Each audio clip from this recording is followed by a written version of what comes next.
मिळाल्यात त्या मर्यादित अशा स्वतःच्या मर्जीने मिळाल्यात.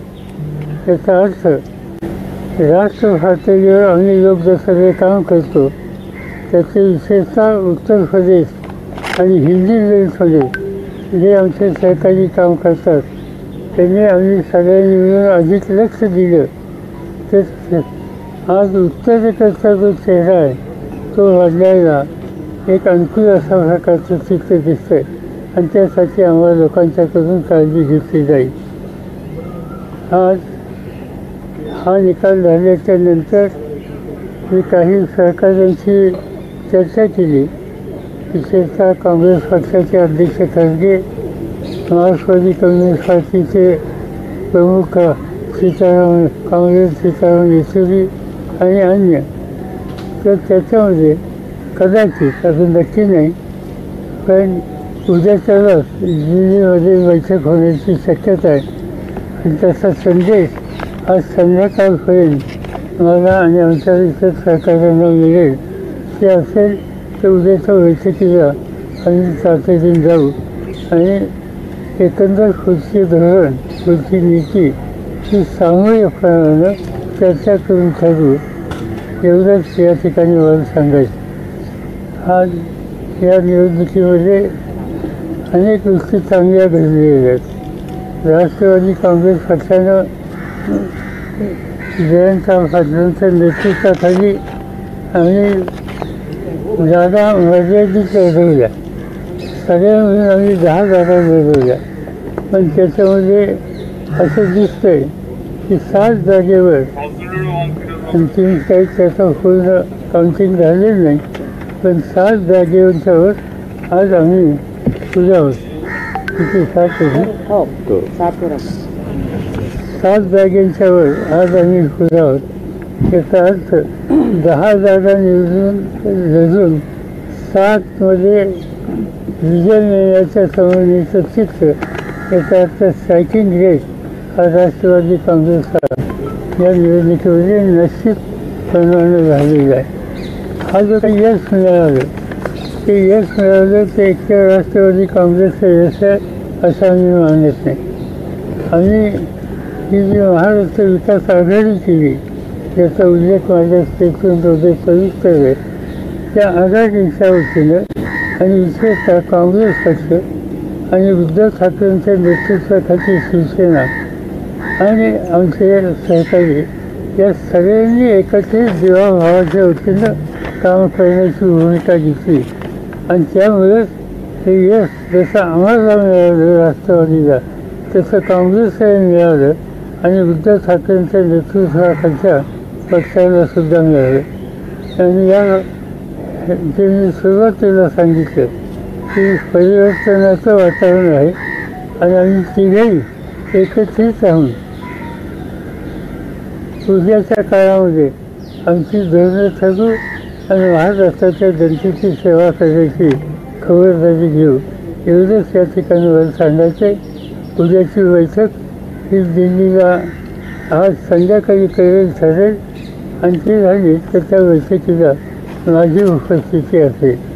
आज काही टेलिव्हिजनवर बातमी आहे किंवा मी चंद्रबाबूंची बोललो आणखीन कोणाशी बोललो त्याच्यात काही तथ्य नाही.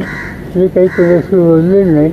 बोलणं माझं झालं असेल तर ते काँग्रेस अध्यक्ष आणि काँग्रेस येचुरी यांच्याशी झालं बाकी कुणाच्या संबंधित नाही. या चर्चा करणं इतरांशी याबद्दलचं धोरण हे राष्ट्रीय पातळीवरचे आमचे सगळे सहकारी आहेत त्यांच्याशी विचारविनिमय करून केलं जाईल. सर सगळे म्हणतात की तुमचं वय झालं आहे. या ठिकाणी हे सिद्ध झालं आहे की टायगर बुडा हुआ तो क्या हुआ लेकिन जिंदा है. ठीक आहे. सर हिंदीमध्ये प्लीज ब्रीफ कराल सगळं. सर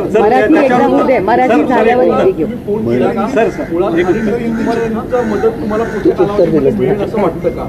नितीश कुमार यांची मदत तुम्हाला पुढे मिळेल असं वाटतं? माहिती नाही. माझं काही त्यांच्याशी बोलणं झालं नाही.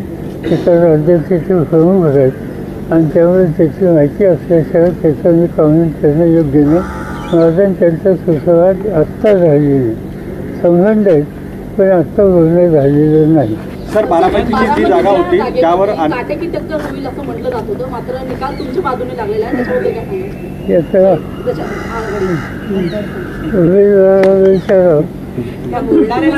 याचा तुम्ही अधिक सभा घेतलेल्या आहेत, तुम्ही फिरलेला आहात.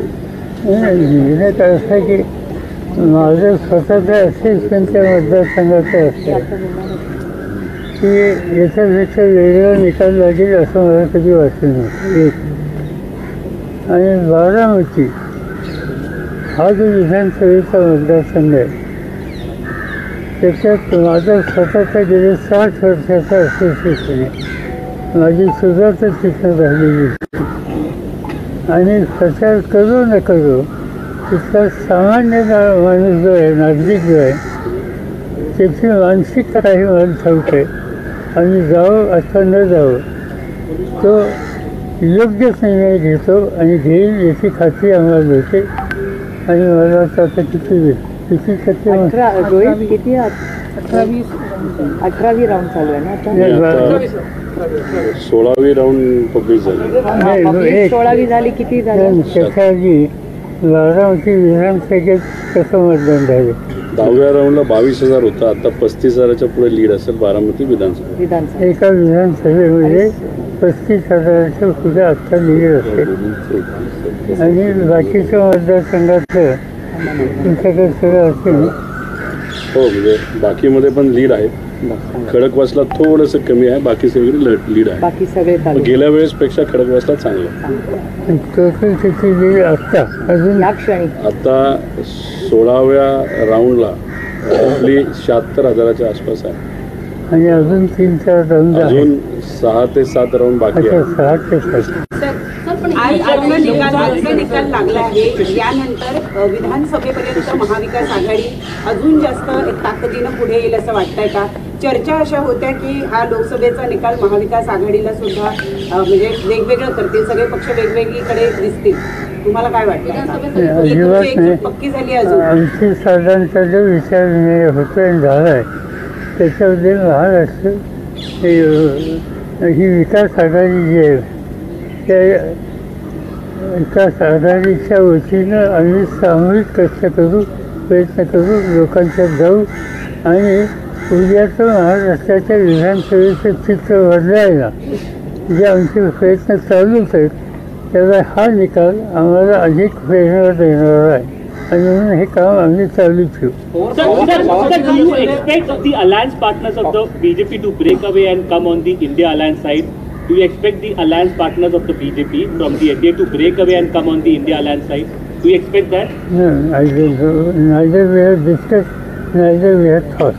पवार साहब, किस तरीके से चुनावी परिणाम को आज के देखते हैं महाराष्ट्र के परिप्रेक्ष्य में, पूरे देश भर में जो चुनावी परिणाम है उसे कैसे देख रहे हैं आप? ये बात शुरू में मैंने कहा कि महाराष्ट्र से रिजल्ट अच्छा आ गया और सबसे ज़्यादा उत्तर प्रदेश का ये डिसीजन आएगा इस पर कोई सोचते नहीं थे. हिंदी बेल्ट इसकी चिंता हम लोगों की थी. सदर्न इंडिया की कोई प्रॉब्लम नहीं था, मगर हिंदी बेल्ट में और मेहनत करने की आवश्यकता है यह हम चाहते सोचते थे. और इसमें कोई ना कोई सुधार हो गया ये बात सके. फिर भी मध्य प्रदेश और कुछ एरिया में और ज़्यादा काम करने की आवश्यकता है.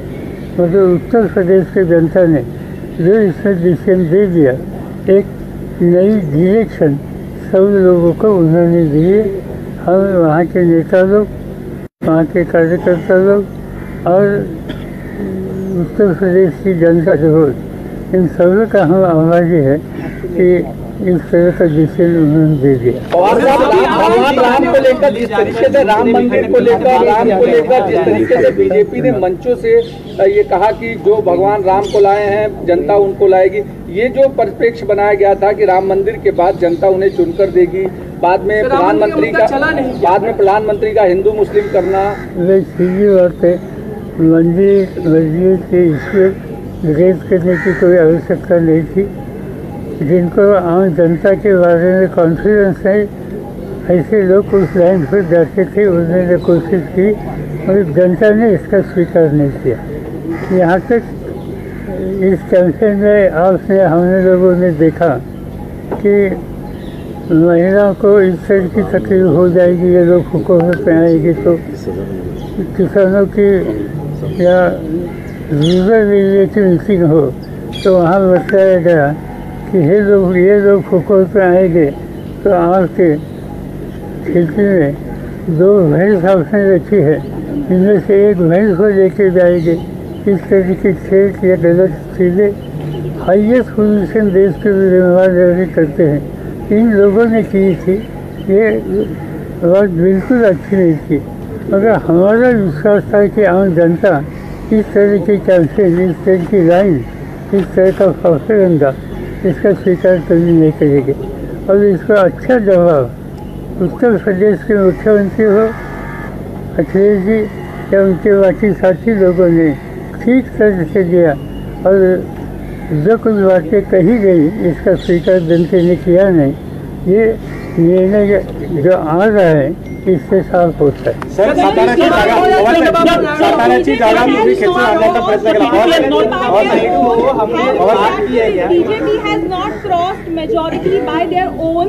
How you react to this, and particularly the fight of Baramati? Wish to know about overall your. It's too early. We have to wait for another day or two. Then correct picture will come. When we will sit in Delhi and discuss with our colleagues, then I will be able to tell what exactly it is. अभी आपने उनकी बातचीत हुई है क्या, और आने वाले समय भी आपको लगता है इनसे बात करने के लिए अलायंस पार्टी और सरकार फॉर्म करना है तो उनको साथ में रहने की जरूरत होगी? बातचीत हुई नहीं, बातचीत करने की उम्मीद है।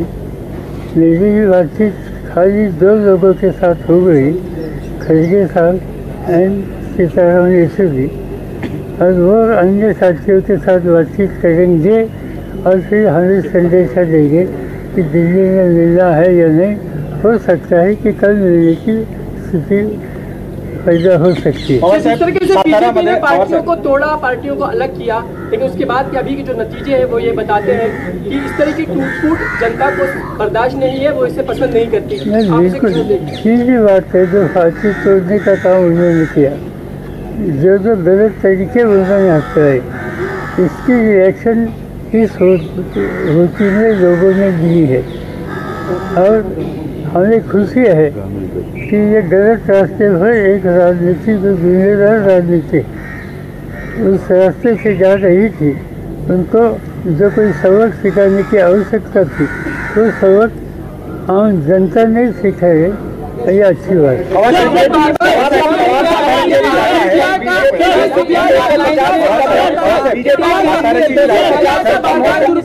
साताऱ्याची जागा तुम्ही पाण्यात भिजून ती परत आणली होती, त्यावेळेस तो विजय मिळाला होता, परंतु आता साताऱ्याच्या जागेवर पराभव पाहायला मिळत आहे। कुठे कमी पडला असं वाटतं? माहिती घेतली नाही, कारण आत्ताच त्याचं अजून काउंटिंग सुरू झालेली आणि थोडक्यात ही सीट जाते असे दिसते, म्हणजे ते काही नकार देण्याचा अर्थ नाही। त्याच्या खोलात आम्ही जाऊ, तर आम्हाला विश्वास आहे की सातारा जिल्हा हा राष्ट्रवादीच्या दृष्टीनं एक महत्त्वाचा घटक आहे आणि वो स्थिती आमची कंटिन्यू राहील। Considering BJP has not crossed the majority mark, and also considering your experience, who do you think will be the next PM of the country? I can't say anything. We are not sure whether we will be able to found out. As I said, we will discuss with our colleagues and decide next course of action. महायुतीच्या नेत्यांकडून आता प्रतिक्रिया अशी येते की जातीय तेढ आणि जातीय ध्रुवीकरण हा महाविकास आघाडीचा फायदा झालेला आहे असं दिसून येतं। खरंच असं झालं का? जरांगे फॅक्टर इतकं मोठा इम्पॅक्ट झाला का? कारण की मराठवाडा आणि विदर्भामध्ये फार मोठ्या प्रमाणामध्ये याचं गणित दिसत आहे। असं की लोकांनी त्यांना दूर केलेलं, आता ते दूर केल्याच्या नंतर कुठेतरी त्याची कारणमीमांसा करून डायव्हर्ट करण्याच्या संबंधीचा विचार आहे, त्याच्यात काही तथ्य नाही। हा निकाल महाराष्ट्रातल्या जनतेनं विचारपूर्वक घेतलेला आहे, तिथं बदलाची आवश्यकता आहे, परिवर्तनाची आवश्यकता आहे। गेले 10 वर्षाचं राज्य त्या लोकांनी मधली 2.5 वर्ष सोडली ते जनतेने पाहिलेलं आहे आणि त्याला स्वतः अशा प्रकारचा निकाल हा लोकांनी घेतला। 50 से नीचे बीजेपी आई है, बीजेपी 250 से नीचे है, ऐसे में अलायंस पार्टनर उनके साथ कितने सस्टेन करेंगे और अगर वो हटते हैं तो क्या यूपीए फॉर्म करने की कंडीशन में है क्या सरकार, और उसके लिए आप बचें? ये मैंने बताया है कि हम कल ही बैठेंगे, बात करेंगे। कई हमारे साथी यहाँ नहीं है। ये डिसीजन कोई इंडिविजुअल एक पार्टी नहीं लेगी, ये डिसीजन कलेक्टिव डिसीजन होगा, कलेक्टिव सोच चाहिए और ये तो काम अगले 2-3 दिन में हो जाए।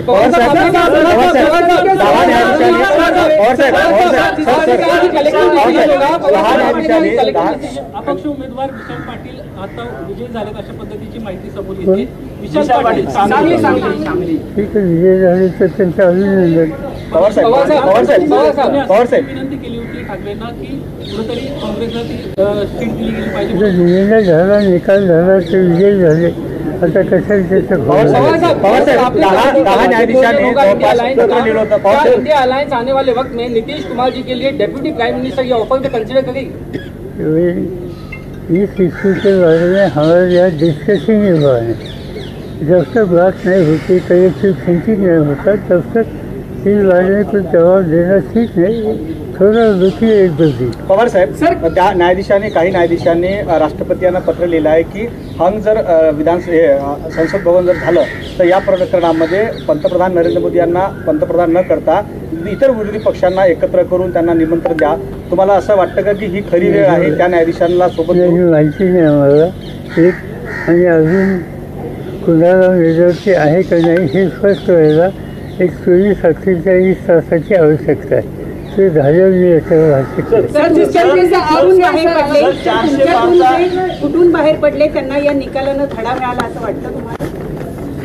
तर त्याचे विचार करतील याच्यातून। हा जो निकाल आहे तो बऱ्याच जणांना विचार करायला लावावेत। अनेक गोष्टी आहेत ते सांगते, आता आजच सांगा वगैरे, पण सांगण्याला एकंदर लोकांची मानसिकता काय हे समजेल आणि त्याच्यातून शहाणपणा हा सुचून कदाचित काही वेगळा विचार करतील, माहिती नाही।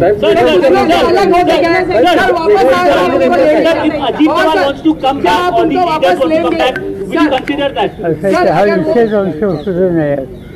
आज कोणाला घ्यायचं का नाही हा विषयच नाही, त्याची चर्चा करायचं कारण नाही, तो आमचा अजेंडा नाही। इसका जवाब उन्हें दिया। पवार साहेब, भाजपचा बहुमताचा आकडा स्वबळावर होताना दिसत नाही। या अशा वेळेस पंतप्रधान नरेंद्र मोदी यांच्याशिवाय अन्य पर्यायी नावांचा विचार जर महाराष्ट्रात चर्चा आम्ही केलेली नाही। हा निर्णय एखादी व्यक्ती घेऊ शकत नाही, त्या संबंधीचं कलेक्टिव्ह थिंकिंगची आवश्यकता आहे। उद्या परवा आम्ही ज्यावेळेस बसू त्यावेळेस पण तो विषय आज आमच्या अजेंड्याच्या समोर नाही।